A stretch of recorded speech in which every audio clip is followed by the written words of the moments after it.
P എന്ന അക്ഷരത്തിൽ ആരംഭിക്കുന്ന 3 വാക്ക്.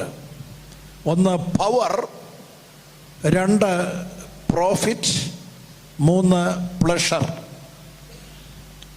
പവർ എന്ന് പറഞ്ഞാൽ അധികാരം, പ്രോഫിറ്റ് എന്ന് പറഞ്ഞാൽ ലാഭം, പ്ലഷർ എന്ന് പറഞ്ഞാൽ ഹർഷോന്മാദം, ഉന്മാദമാണ്, അമിതമായ സന്തോഷമാണ്.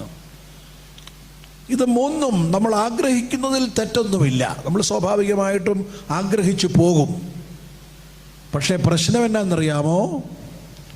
എത്ര പവർ കിട്ടിയാലാണ് നമുക്ക് മതിയാകുന്നത്? ഇനി ഞാൻ അധികാരത്തിന് വിധേയപ്പെട്ട് കഴിയാം.